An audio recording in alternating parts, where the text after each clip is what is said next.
In the tunnel. In the tunnel. In the tunnel. You're listening to In the Tunnel.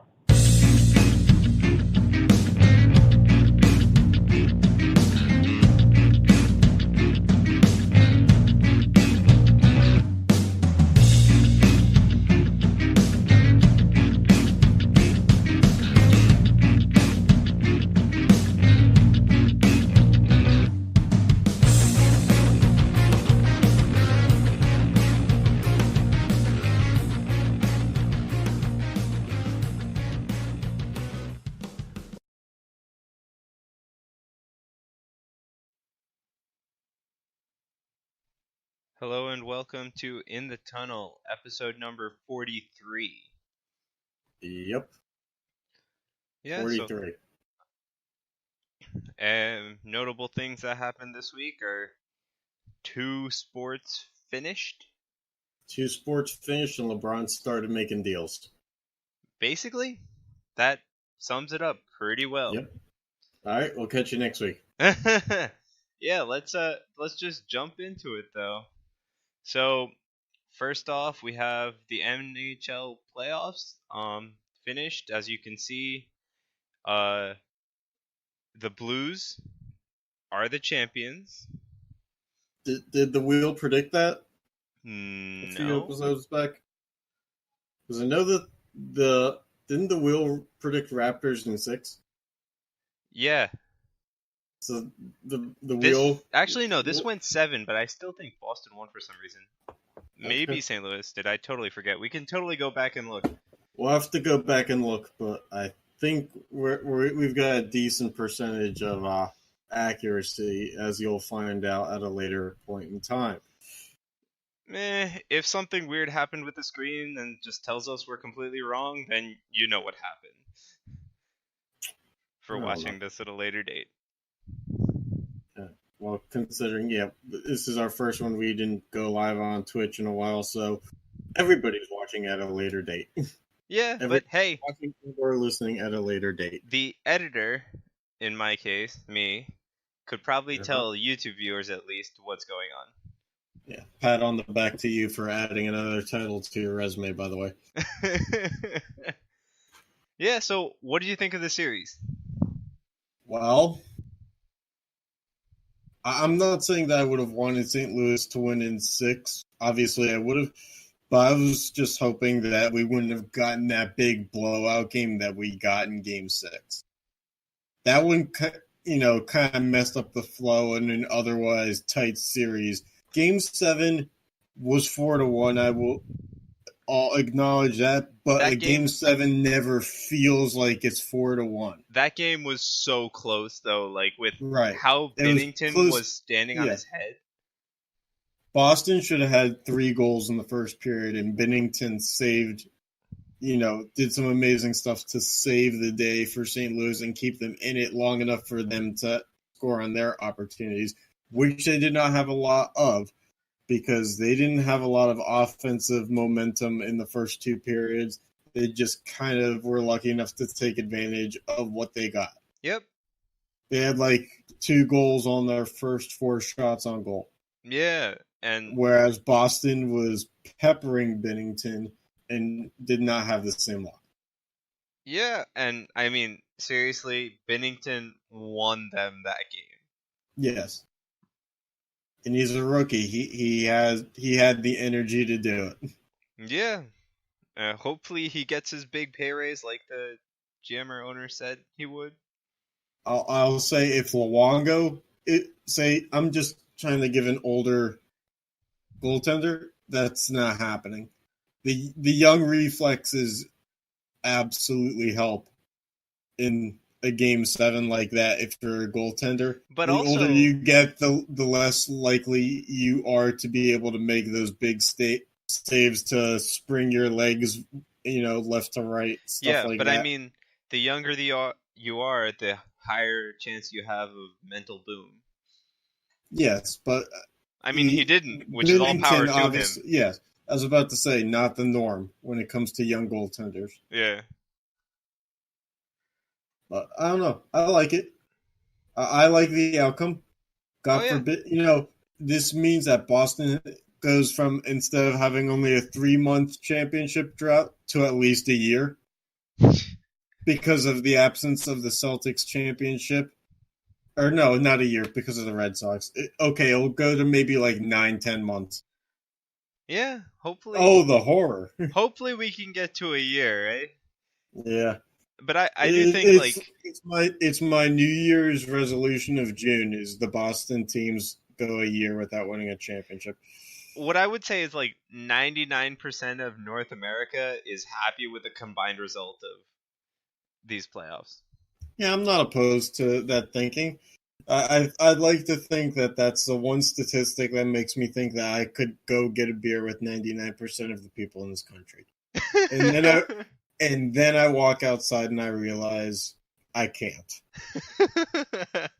And then 99 turns into like 3%. Yep. Beggars can't be choosers, but if I'm making good enough observations, yeah, I can eliminate a lot of people in that pool. Right. All right, moving on. We just became a lifestyle brand. I'm not sure if you caught up with that. Maybe. Anyway, we have the NBA playoffs, which, as we mentioned earlier, was a 6-game Toronto win. Oh, wait, what happened there? I'm sorry. That center logo between the Warriors and Raptors logo is not supposed to be there. As you could see, there's a little bit of a white square that is hanging over it that should not, Anyway, and now we're our graphics design brand. So yeah, it's hard to win basketball games when 2 of your 4 best players tear their ACLs within the game 5 and 6. Yep. But yeah, you know what I would say? I'm kind of sad Toronto didn't win at home. Oh yeah, me too. But I will say this: it was not going to be Warriors in 7. Not with the way that Clay and Durant were out. Yeah, I agree. Draymond and Steph cannot win you a championship, I don't think. I'm sure if Durant and Thompson both left in free agency this year, despite their injuries, and we, saw next year that it was only Curry and Draymond and they went to the finals, I'd be proven wrong. But for the time being, I mean, their bench is not very deep. Yeah, and I agree. It goes to show because they really only played Quinn Cook, Andre Iguodala, yep, DeMarcus Cousins, and yeah, they really didn't have guys past that point. And once you lose Clay and Durant, that weak bench all of a sudden becomes a weaker starting 5, albeit still one that can survive, and your bench becomes, very much a disadvantage because it goes against the team's energy. It goes against the disposal for distribution of minutes. So yeah, but they were distributing minutes pretty weird. Yeah, I mean, I think that's a product of their weak bench. Is like they weren't distributing minutes to their bench as well. But that's the thing is Toronto is doing the same thing. But Toronto also, Jeremy Lin is on Toronto's bench. I know. Like there's a difference between, a guy who's been in the league 10 years, who's been a borderline starter on most teams, being the guy who's like a healthy scratch on your bench, and the borderline G League guys who are on Golden State's bench. Yep. So the depth was a little bit different. Mm-hmm. All right. So now that the finals are done, I still say Bucks in 6 as per the mug in our last episode. Oh right. Yep. Of course, Bucks in 6. Man. It's gonna happen. Of Bucks course, in man. 6. Bucks in 6 and Aaron Rodgers beer chug in 7. Aaron Rodgers beer chug. Okay. Yes, 7 seconds or less offense. He plays for the Suns. All right. You don't get that reference, do you? Nah. Back when the Suns had Mike D'Antoni as coach, they had the Steve Nash and Amari Stoudemire. Their offensive game plan was to score in 7 seconds or less. Oh. I guess that works. Yeah, so Aaron Rodgers scores in 7 seconds or less. When it comes to drinking beer, eventually he'll do it, and it'll take him 7 seconds or less. All right. Anyway. If you're not counting baby sips. All right. Anyway, now that the playing is over, let's get on to the drafting. So, Yeah, so you want to take the intro here, and I'll just bounce off of it? yeah, so, we love wheels on this show. Oh, and yeah. What a perfect opportunity. I'm a third wheeler myself. What a perfect opportunity for the wheel to make its comeback. Yes, absolutely. I think, we had so much fun doing the March Madness one that we, over time, said we need more ways to bring a lighter tone to the show, that goofiness of sorts where anything can happen, because there's just not a brand out there outside of our small name that is doing such stupid stuff. And so we're bringing it back, and I want to say right here and now, I want to bring it back again for free agency.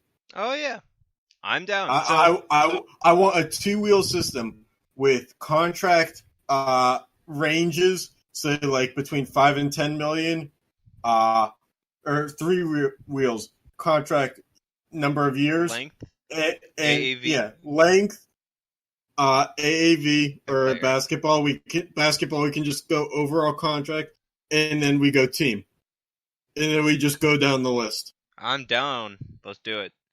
Yeah, we're gonna have to create a new overlay for that one, but Yeah, that's not that bad. All right. Anyway, no. so we're starting with the NBA draft. So we have our power rank, the player rankings from all the experts, right? Yeah, But- so we took the top 30 ranked draft prospects, and we're going to fill out the top 15. So we're not going to go too crazy on you. We wouldn't want some Serbian dude who's 5'6" going number 1 overall. So we're going to give you semi-accurate, but the wheels are in motion now. Yep. Anyway, so number 1 overall pick by the New Orleans Pelicans. The former Pelicans, now LeVar Balls. And the wheel is going.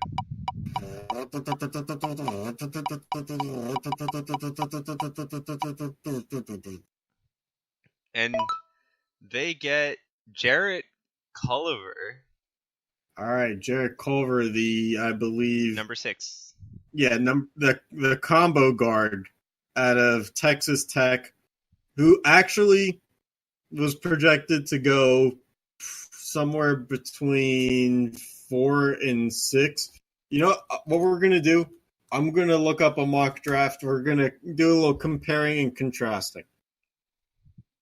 How does that sound to you? I mean, let's do it. But from the get-go, this isn't super far-fetched, right? The wheels. Yeah, no, not far-fetched at all. And New Orleans has a 4th pick.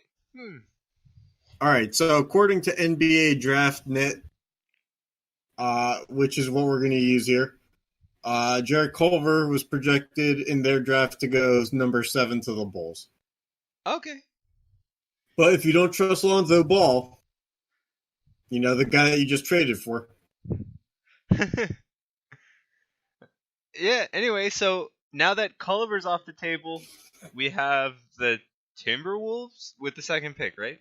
Memphis Grizzlies. Memphis Grizzlies. I am so bad. Oh, I see Timberwolves the and 11. I saw the Timberwolves logo and the darker blue. I'm sorry. It's all good. No, it's okay. It's okay. Who would have known that Bears were not Wolves? Anyway, what do they pick? Oh, boy. Yeah, will they go with Ja Morant, perhaps Zion, maybe RJ Barrett? The wheel shall be the judge. They don't. They Don't go with pick Grant Williams. Grant Williams. I'm pretty sure he's ranked 30. Yeah, if not lower. So according to NBA Draft.net, Grant Williams is projected to go number 36 to the Charlotte Hornets. Well, Williams, Sean, Williams. oh, nice catch. Thank you, sir. I'm here all night.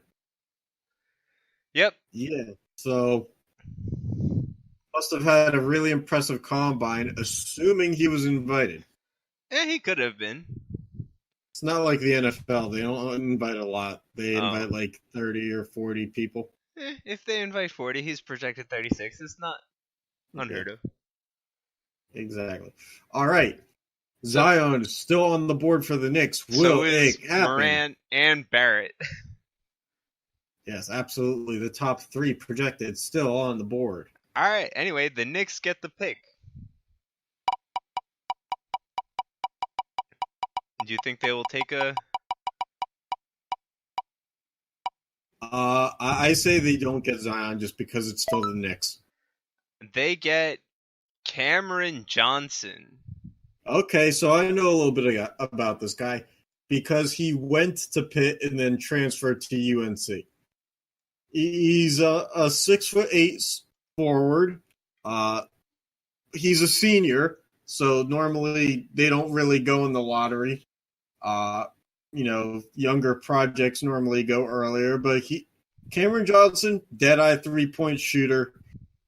He probably would be good for the Knicks, but in Knicks-like fashion, they picked the guy who would have been available in the second round. Yeah, I mean, he's probably like a late first, early second kind of guy. NBA Draft.net had him going to the Suns at 32. Okay, yeah. I would mind as a casual Suns fan / Brooklyn Nets fan. Yeah, so it's like late first, early second kind of pick. Yeah, I'd say it's kind of like, late first. All right. I'd say that 31 and 32 might as well be first round picks. Anything up to 35, really. Yeah. All right, so then the New Orleans Pelicans get another pick. Back at it again. This is the pick that they landed as part of the Anthony Davis trade. Right. And the top three is still on the table. Top five, for that matter. Top three. Although I would not be surprised if Zion fell out of the top 15 entirely because of his inability to keep his shoes on. Anyway, with the fourth pick, the Pelicans select Cam Reddish. Okay. This one, NBA Draft.net had him going number 8 to Atlanta. He's a 6'8" guard forward, hybrid. So he's a big shooter. Yeah. Cam Reddish, good shooter. I always confuse him with RJ Barrett just because Duke freshmen are all the same, except for Zion, I guess. But yeah, Cam Reddish. So you get actually a shooting guard, small forward, not a bad look for New Orleans to add to their puzzle after let's see, according to the document, they got Lonzo Ball, Josh Hart, and Brandon Ingram. So at the very least, it gives them depth at the shooting guard, small forward positions after Ingram and Hart. Okay. Yeah. I'm giving you in-depth analysis here. Next, rounding out the top five is the Cleveland Cavaliers. Yes, sir. Will they land anybody in the top five? The big Lurs. We will see.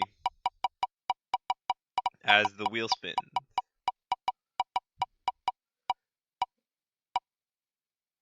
They get Darius Basley.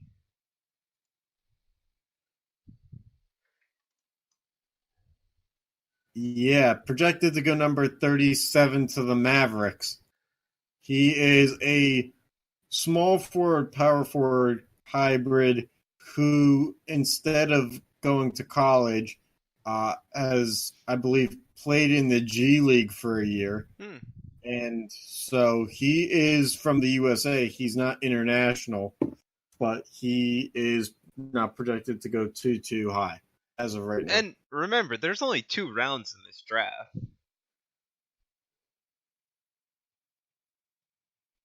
Right? Yeah. So, like, early 40s starts to be like, you might not actually even get picked, depending. Right? Mm-hmm. So anyway, now that we got to the Suns pick, you, Mr. Suns fan, who are you hoping for, aside from Zion? I'm not hoping for Zion. Zion's is too. He's. I don't know what his speed is like. I know he can get up, but I don't know how fast he can get down the floor. Kind of doesn't really mesh with the Suns' game. All right, so I'm thinking the Purdue fan in me wants Carson Edwards out of Purdue, but the thing is, they could get him like in the second round. Yeah. So I'm gonna go with. We need a point guard for sure. Ja Morant. Give me Ja Morant. Okay, let's see. Don't rig this either. I can take the heat. You don't get what you want. Well, that's not surprising. You get PJ Washington. You know, it's weird. I was thinking PJ Washington would be a nice, like running gun, small forward, power forward combo. He played power forward at Kentucky, but at 6'8", there's no way that he's going to stay a power forward. Yeah, I agree. All right, you happy with your pick? I've never been happy in my life. Anyway, moving on to the Bulls. Do they have anything they want? Offense, defense, anybody really, because they're thinking of even shopping at Zach LaVine. I almost said Adam Levine. So yeah, the Bulls need everything, especially a new GM. So they use their pick to pick Luka Samanic. All right, let's see. Luka Samanic, Luka Samanic, projected to go number 35 out of Croatia, a 6'11" power forward. Luka Samanic, projected to go number 35 to the Hawks. Instead, goes number 8 to the Hawks. No, they go 7. Oh, my apologies. Whoops. My apologies. According to NBA Draft Net, his NBA comparison was Donatas Montjunas, who's already out of the league, and Nikola Mirotic. So he's a shooter. Okay. A regular Mirza Tilatovic. Alright, anyway, so the Hawks are actually now, so let's just jump into them as you thought they got Samanic. And the top 5 are still on the table, so. Top 5. They pick Brandon Clark from your favorite school. Well, it is my favorite school. Gonzaga. Oh, no, fuck Gonzaga. It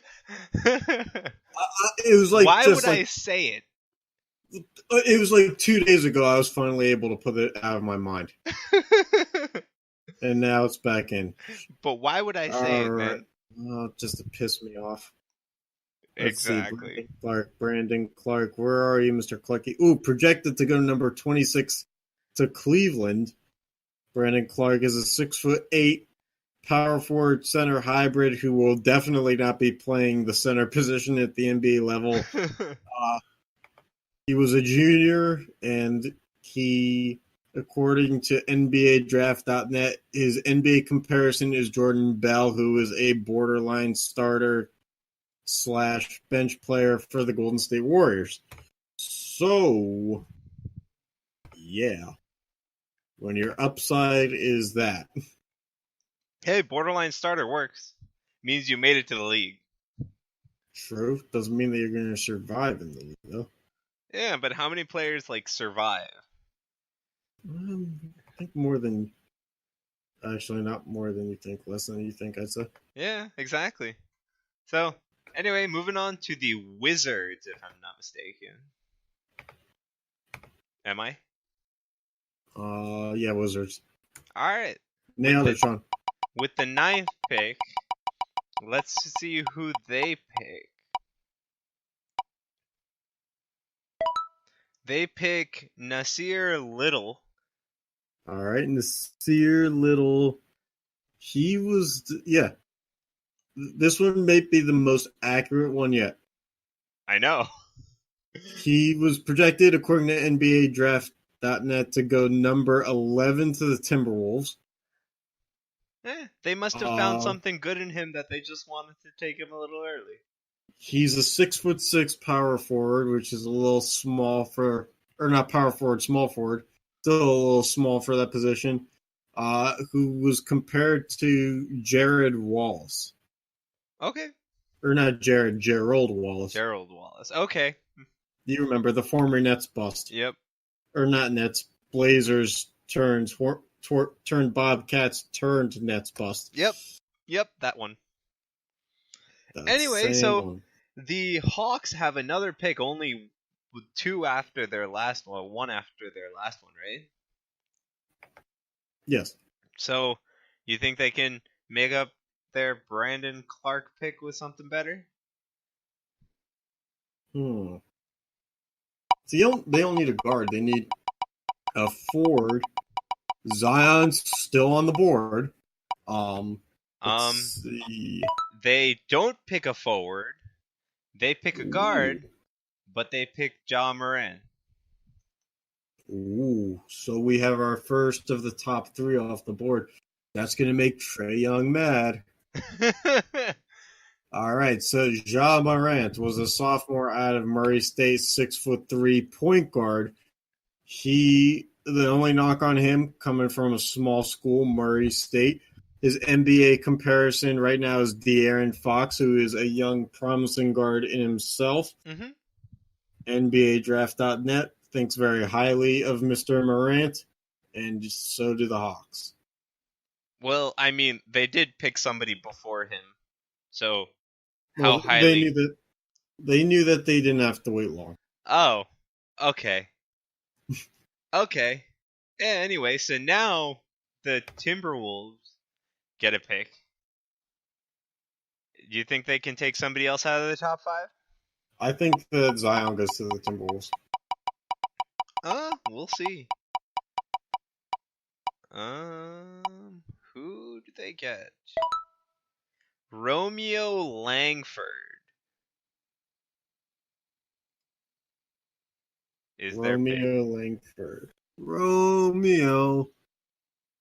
Where are you, Romeo? Aha. Projected to go number 23 to the Utah Jazz. A freshman out of Indiana, 6'6", shooting guard, Romeo Langford. He is compared to Evan Turner. How far do you think that gets him? Evan Turner was a one-time All-Star, I think. So, I mean, he makes it, he does good for a season, and then, Evan Turner's still in the league, though. Yeah. Evan Turner's been in the league for a while. Evan Turner was drafted in 2010, still in the league. So.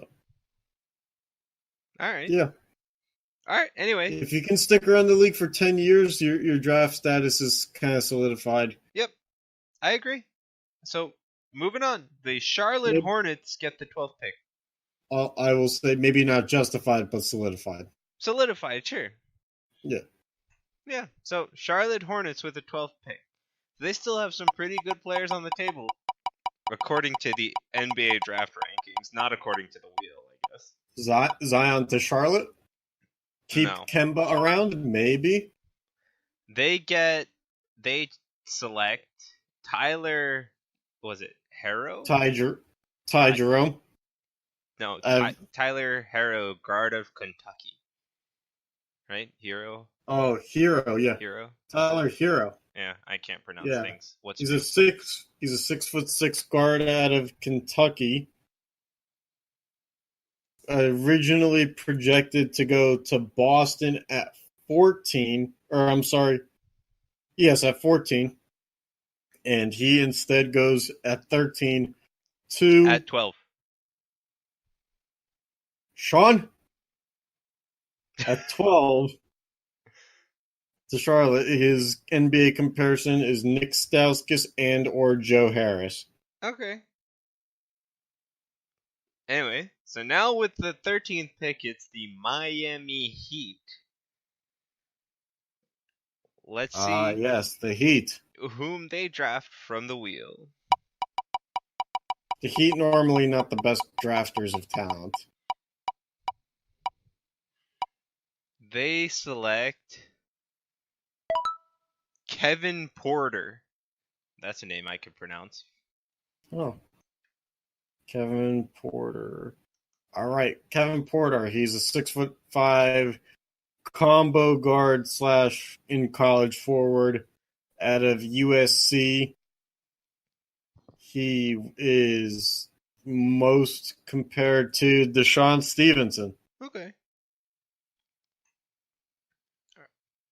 Now, so we're rounding out the last two picks. We still got half our board left, so let's see. Does Zion fall out of the top 15? I'm telling you, if he can fall out of shoes, he can fall out of the top 15. I don't doubt you. But let's see. Thank you. Two more picks. Someone finally believes in me. I just said I didn't doubt you, not that I believed in you. Shit.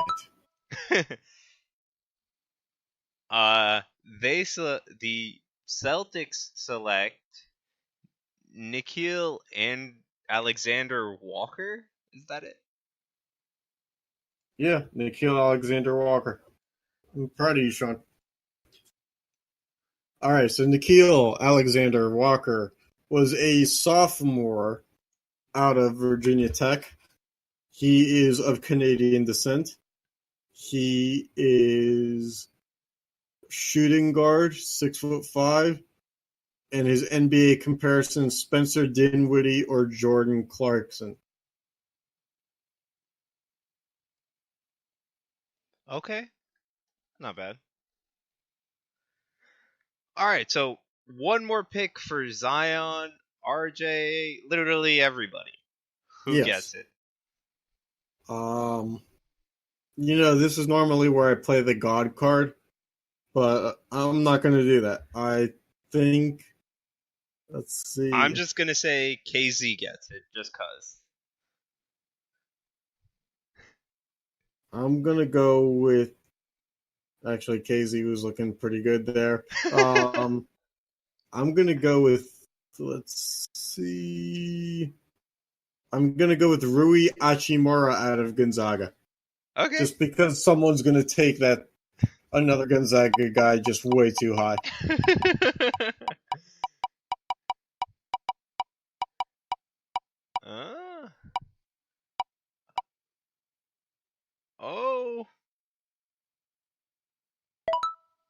Oh no! The final pick belongs to the Detroit Pistons. With the final pick of our mock draft is RJ Barrett. Okay, RJ Barrett. And 2 of the top 3 end up leaving the board, as RJ Barrett, who was originally supposed to go to the Knicks at 3, falls to number 15. Duke, just not bringing the talent that they normally bring, I guess. So RJ Barrett is a 6'7" shooting guard from Duke. He was a freshman, as all Duke guys are, and his NBA comparison was Danny Granger. Hmm. Eh. All right. Well, I mean, Zion falls out. Who else? A lot of fall out, right? Zion falls out. Garland falls out. Hunter falls out. Well, let's be real. Garland, who really needs an athlete out of Vanderbilt to play in the NBA? I mean, I'm pretty sure you'd pick somebody out of Vanderbilt before you pick somebody out of Gonzaga. No. No. You'd pick Gonzaga first. All right, I'll hold you to it. I mean, if you pulled up a picture of Vanderbilt's, like basketball arena, you'd say, like, you know what, this isn't right.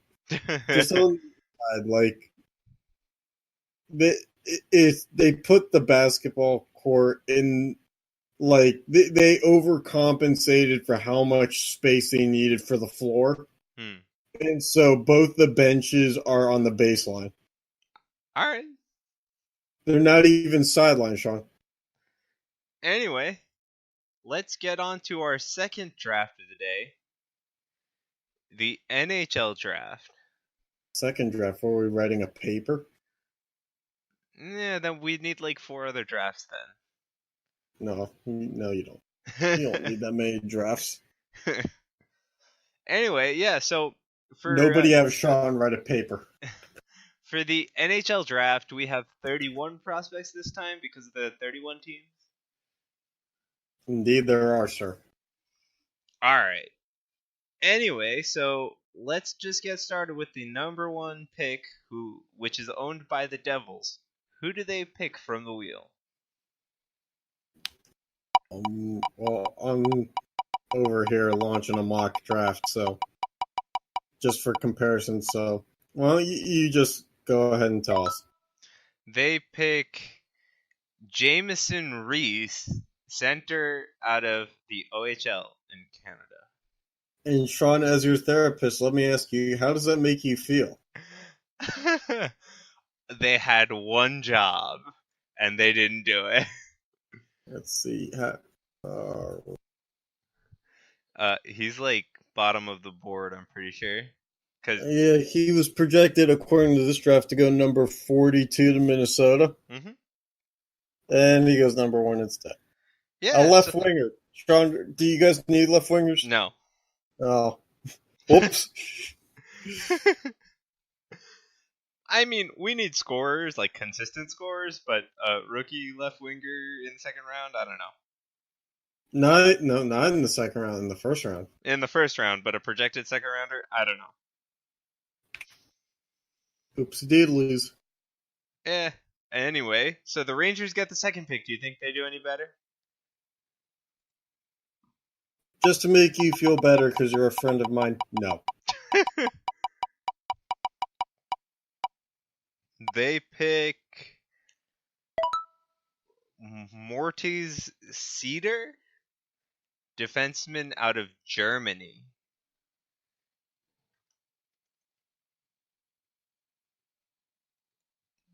Or Moritz Cedar. I can't pronounce anything again.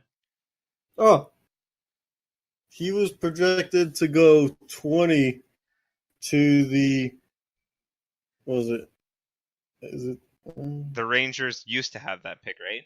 They traded it to the Jets. I'm pretty sure. Yeah. So he was projected to go to the Rangers, now Jets, at 20. Okay. Well, they picked him. I guess they just really wanted their 20th overall guy to be second overall. But they did just trade that pick anyway. So, moving on, we have the Blackhawks at third. All the good players, all the like amazing players are still up there. They pick Pavel Dorofeyev.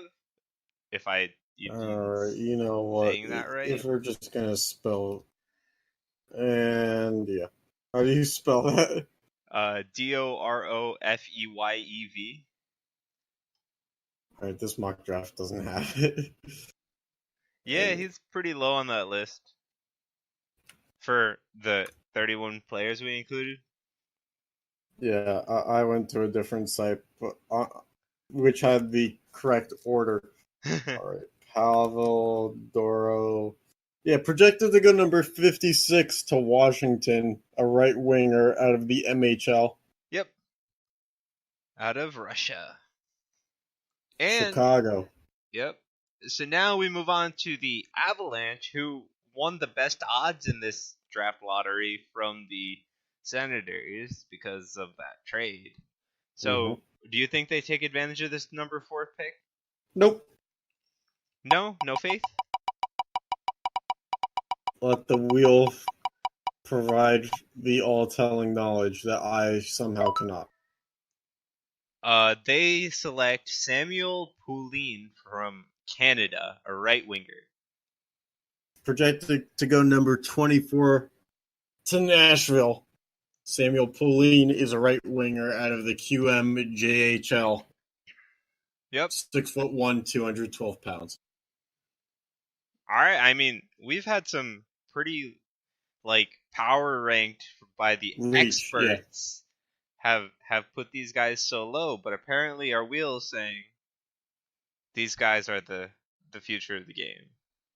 Our wheel is saying these experts aren't shit, and these guys are the shit, and that's why I'm picking them so high. And so let's see who is drafted at 5th overall.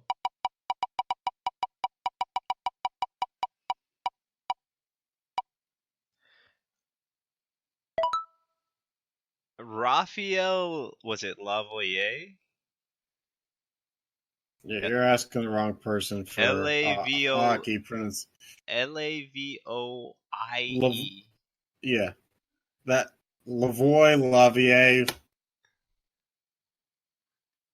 colon above the E in the first name, which we don't have in this font. Yep. Yeah, so he was projected to go 15 to Montreal. Not bad. A center from QMJHL, a 6'4", 199-pounder. Mm-hmm.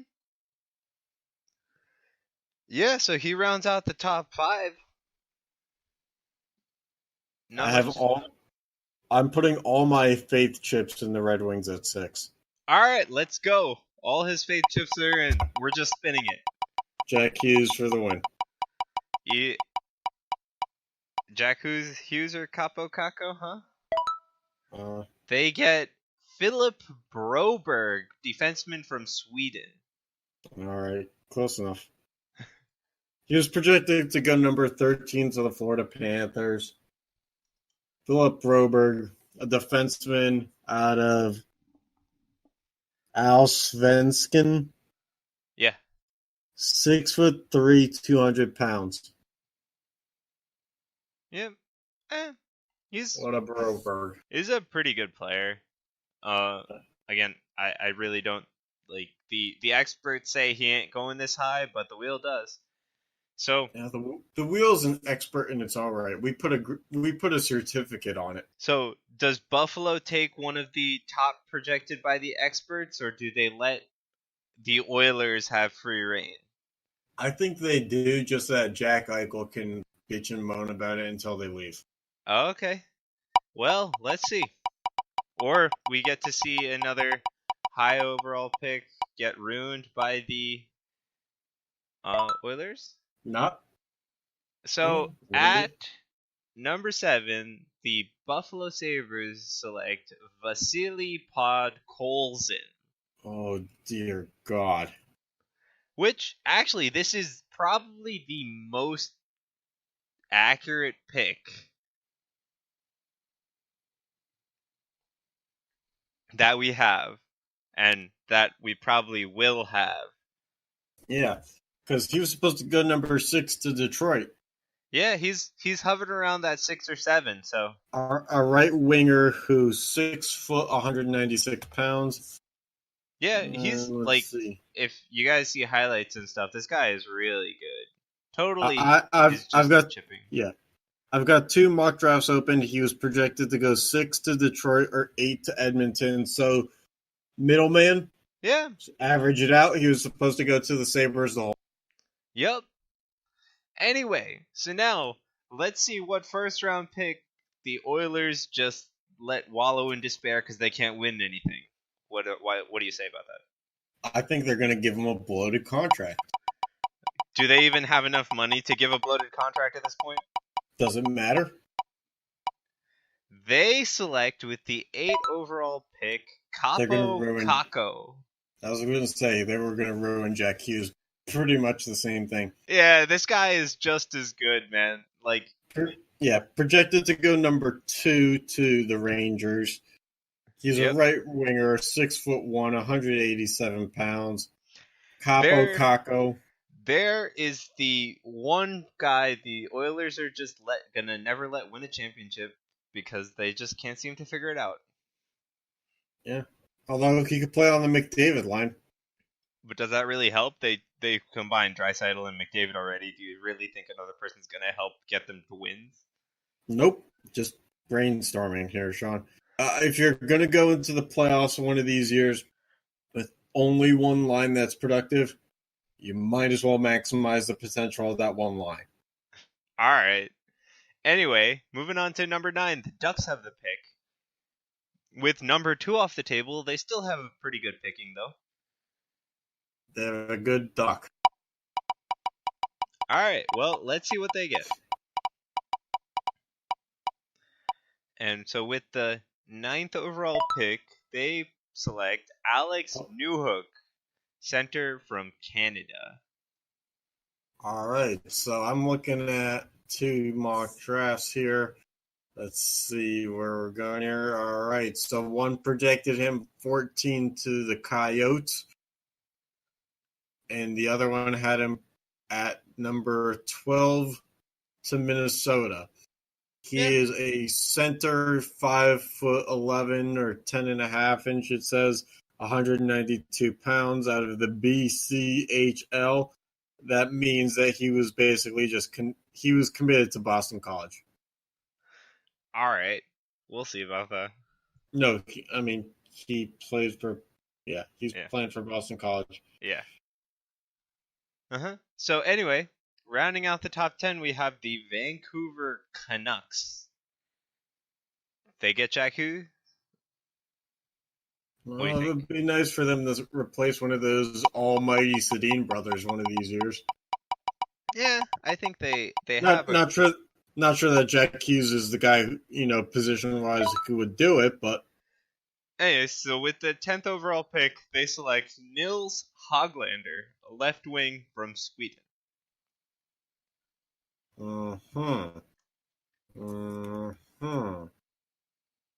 Oh, and they took him away from the Devils. Projected to go in the second round to the Devils, right winger, 5'9" 9.5 inches, and an almighty 188 pounds. Nils Hoglander. By the way, there's a dude. This site must be wrong because at number 35, they have Nolan Footwing, only 95 pounds. Wait, what? Yeah, that a hockey player should not weigh only 95 pounds. A hockey player less than 150, there's a problem. Yeah, I'm gonna guess typo. Yeah. All right. Anyway, so lasted. The Flyers are selecting number 11. They still have quite a bit open, so let's see. I'm gonna guess a canister of Doritos. They love just throwing something big and orange out there. Does Kirby Dosh count as a canister of Doritos? Let's see. Is he a redhead? Kirby Dosh. Right. No, a center out of Canada and the WHL. Well, that's disappointing. He might actually prove to be competent. Which is a big step up for Flyers. He was originally projected to go number 7 to Buffalo. Center from Saskatoon. 6'4", 198 pounds. I also saw him going number 6 to Detroit. Okay. So they have him ranked up there. Anyway, the Wild have the next pick at number 12. They waste it or they do something good with it. I'm thinking Zagrass here. Okay. And they select Alex Turcotte, center from the U Wisconsin. All right. All right. Let's see what we got here. I'm in like my own draft war room right now. Yeah, so he was originally projected in both my mocks that I'm looking at here to go number 4 to the Avalanche. Dang. A center, 5'11", 186 pounds out of the U.S. of A. All right. Well, so I mean, yeah. So according to the experts, he's pretty high up there, but according to the wheel, he's mid first round. Sean, I'm going to give you a bold prediction here. I think that the Florida Panthers are going to draft a used sandal. Okay. Fan favorite. All right. Well, let's just roll it and see.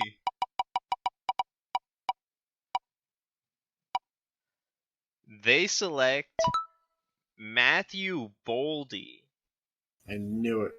From Boston College.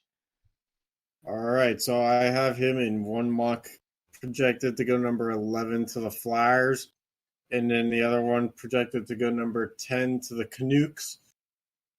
He's a right winger, 6'2", 196 pounds.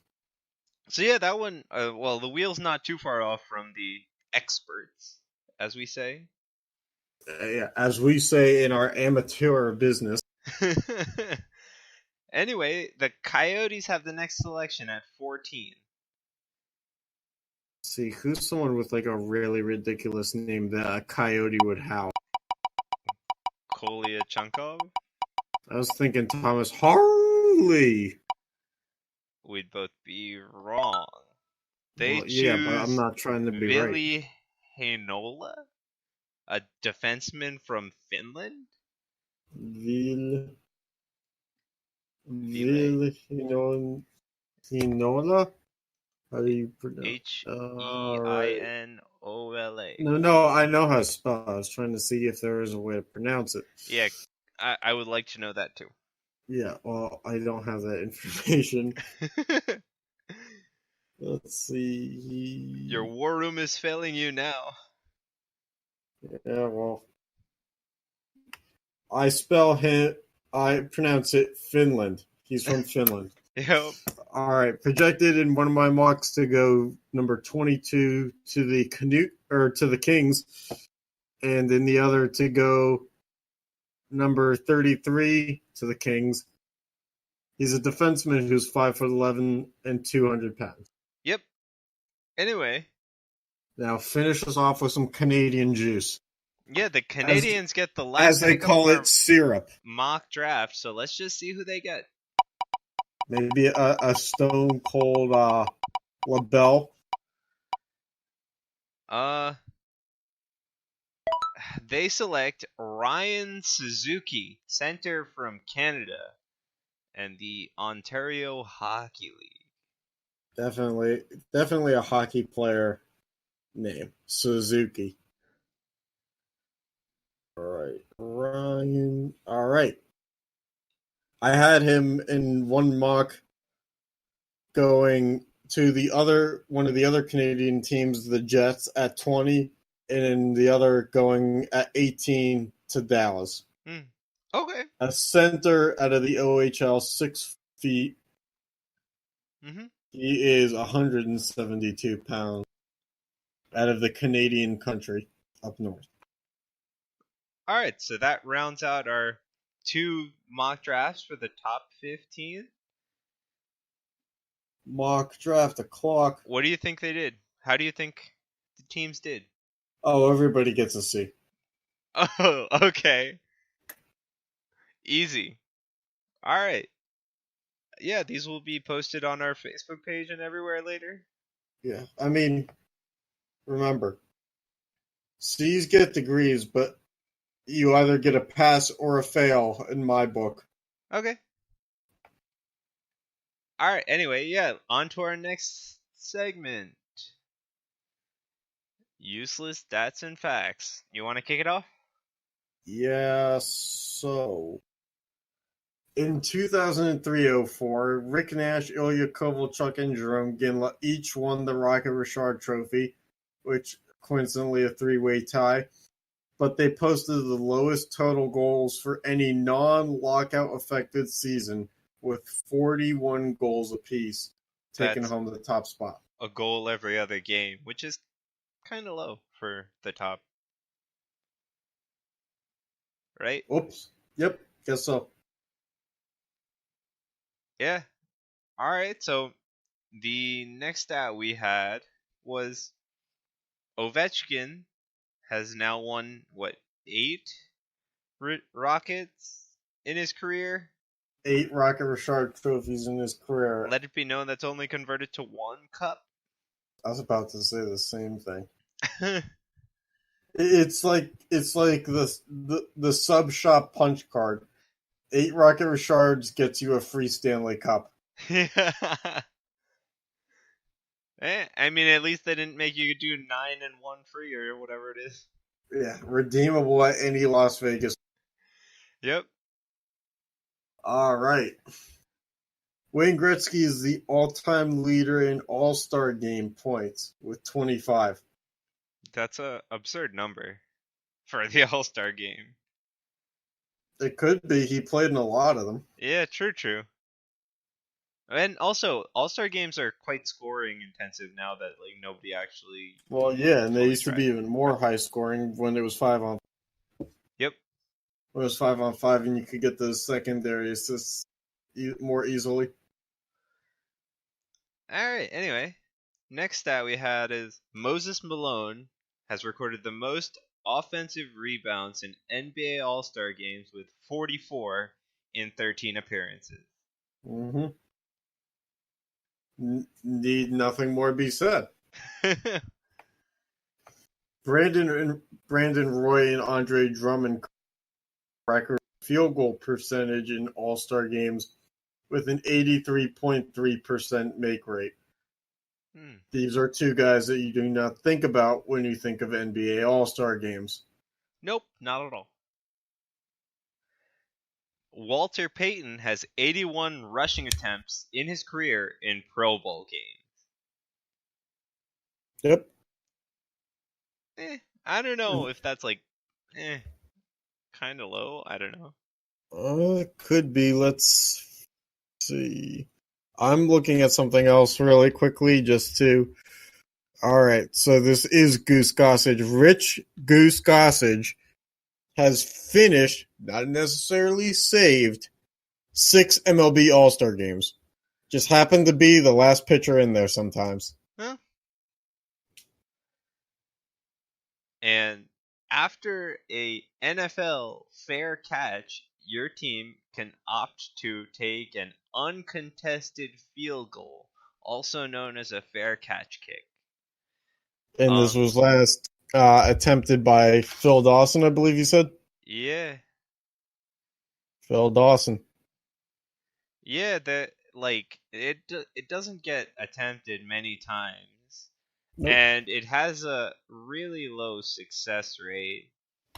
The last one to go in the regular and postseason was on November the 21st of 76. I don't even remember that. Yeah, we weren't alive, dude. Spoiler. Yeah, there you go. So now on to everybody's favorite. Forgotten stars. So let's just straight into it, right? Yeah. First one is Rafael Furcal. This guy played in the MLB for 14 years, was a 3-time All-Star all the way back in 2003, then in 2010 and 2012. He was signed by Atlanta as an amateur free agent in 96 for $5K. He was also the 2000 NL Rookie of the Year, if I could speak. It's okay, I'm yawning on my end. He has a career 281 batting average, 113 home runs, and 314 RBIs, and was part of the 2011 World Series champion. Who won that year? I think it was the Cardinals. Cardinals, right? It definitely wasn't the Marlins. No way. I was pretty sure it was the Cardinals, but didn't have that on the top of my head. All right, you want to take the next one? All right. Yeah, so Big Mark Bulger played in the NFL for a solid, but not solid for a quarterback, 8 years. He was a 2-time Pro Bowler in 2003 and 2006. He was originally a 6th-round pick by New Orleans, who ended up on the Falcons before getting a true chance with the Rams. He was the 2003 Pro Bowl MVP, if you could even give a bad Rams team's quarterback such an honor. He has only 122 career touchdowns, 93 interceptions. He threw for 22,814 yards with an 84.4 passer rating, which is not bad. Almost 23K yards in 8 years is not bad. No, not bad at all. I mean, I also think... But the team sucked around him. Yeah, that's why he's a forgotten star. He didn't have receivers either. Yeah, he was pretty good. He just didn't have much of a team around him, which is unfortunate. You live and you learn. Yeah. All right. Next we have Ben Wallace. The biggest and baddest fro. He played in the NBA for 16 years, was a 4-time consecutive All-Star from 2003 to 2006. He went undrafted, which is pretty dang surprising to have that good of a career. The 4-time NBA Defensive Player of the Year for 2002, 2003, 2005, and 2006. And the 2-time NBA Rebound Leader, and he was the block leader once. Yep. Undrafted, found his way onto the Bullets, which turned into the Wizards, then to the Magic before landing with the Pistons, where he spent a good portion of his career before signing with the Bulls after the Pistons regime came to an end, and then ultimately with the Cavs as they tried to, secure the bag for LeBron. Right. In the first go-round in Cleveland. Yeah. All right. And finally, we have Milan Hejduk. Hey Duke. Milan Hejduk. Hejduk. It's like Hey Jude, but Duke. All right, yeah. He had a really long career in the NHL, 14 years. He's a 3-time All-Star in 2000, 01, and 09. Was a 4th-round pick when the Quebec Nordiques existed. He won the Rocket once, and his career stats are 375 goals, 430 assists, and which totals for 805 points, which are pretty nice numbers, like evenness and rounding wise. Yeah. He only has 2 teams in his career, which are the Nordiques and the Avalanche. It's essentially one team. The Nordiques became the Avalanche. Yes, I know. That's the point. Which is... But, I had to show homage to both. Yeah. All right. And finally, to end today, we have one-hit wonders, which we actually only have one. So, moving on. We have... Go ahead. Yeah. Jonathan Chicho. Chichu? Chicho. Look, he's a one-hit wonder. I ain't pronouncing his name more than once. I mean, you've He already played pronounced in it the. twice. Hey, we don't live in the past.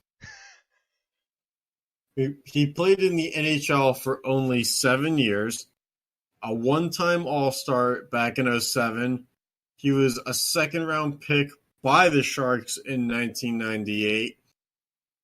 He must have had a really good calendar year in '06, leading into his one-time All-Star knock in '07, as he was the Rocket Richard winner in '06 with 56 goals, Uh-huh. which totals to about a third of his career. Just over a third of his career Yeah, goals. where he had 170 goals for his career, 135 assists, and only 305 points with a negative 29 rating. But, okay, to be fair, rating doesn't really mean much. Having a minus 29 rating isn't the worst. You have It's players not, but with a lot worse who are more star. true. But, after being a second round pick in his go round with the Sharks, he found his way onto the Senators, who then I believe released him when they got Matt Cullen. Mm-hmm. Yep. And then Dallas brought him in for a tryout or something, I believe, and then that didn't last long, and then the Blues, and There that he didn't went. last long either. Yep. But In I 7 find years, it 4 really teams. funny. He wins the Rocket in '06, but he doesn't get the All-Star until '07. And then nothing happens in '08. So, Yeah, I'm pretty sure he's out of the league soon after. So yeah, yeah, so there you Yeah. go. good times. Yeah, so there you go. Those were our fun things today. Any closing remarks? Fun for everyone. Oh yeah, we want to pose a question to the listeners. Would Reggie Bush be a one-hit wonder in your eyes? We go back and forth on this because I tend to think that he was already at superstar fame when he was playing in college at USC, and then he busted when he was in the NFL. But as an amateur, technically being in college, you can't bust until you're in the NFL. So is Reggie Bush a one-hit wonder or just a straight bust? That's the question. I personally go for bust. This is why we wanted to bring it up at the end. But It could be argued different ways for sure. oh yeah. And also, we might have a new logo coming out soon, so keep your eyes peeled for that. We'll be hoping for feedback on that. We're aware that this one that we've been riding with for the past year may not be the most appealing and entertaining logo that just grabs the eye. Right. Yeah, and with that, thanks for tuning in. And live from New York, it's no, never mind.